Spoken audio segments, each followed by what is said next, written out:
నమస్తే అన్న అందరికీ నమస్కారం. కువైట్ దేశం ఎన్ని చర్యలు తీసుకుంటూ ఉన్నా సరే కానీ కువైట్ దేశంలోకి అక్రమంగా మద్యం అయితే వస్తూ ఉంది. ప్రస్తుతం కువైట్ దేశం దీనిపైన ప్రత్యేక శ్రద్ధ పెట్టింది. వివరాలేకి వెళితే కువైట్ జనరల్ ఫైర్ ఫోర్స్ మద్దతుతో విదేశాల నుంచి వస్తూ ఉన్న 20 అడుగుల కంటైనర్లో లోపల దాచిపెట్టిన మొత్తం మద్యాన్ని అక్రమ రవాణా చేసే ప్రయత్నాన్ని కస్టమ్స్ జనరల్ అడ్మినిస్ట్రేషన్ అధికారులు విజయవంతంగా అయితే ఆ యొక్క మద్యాన్ని పట్టుకున్నారు. అలాగే గానా కేబుల్స్ రోల్స్లో ఉన్న కంటైనర్లోని లోపల మనం చూసుకుంటే మద్యం బాటిల్ ఉన్నాయన్నమాట. మొత్తం ఆ యొక్క కంటైనర్ రీల్ను ఓపెన్ చేసిన తర్వాత 3591 మద్యం బాటిళ్లను స్వాధీనం చేసుకున్నామని చెప్పేసి తనిఖీ ప్రయత్నాలను తప్పుదారి పట్టించడానికి రూపొందించిన విధంగా వాటిని వృత్తిపరంగా అయితే దాచిపెట్టడం జరిగింది.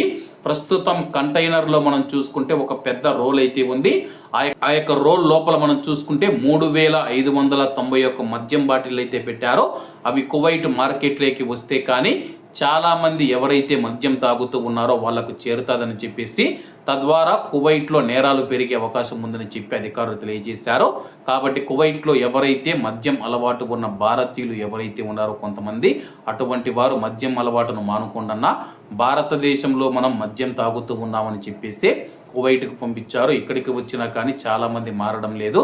అటువంటి వారు మారాలని కోరుకుంటూ అందరూ బాగుండాలి, అందులో మనం ఉండాలి. అందరికీ నమస్తే అన్న, జై హింద్.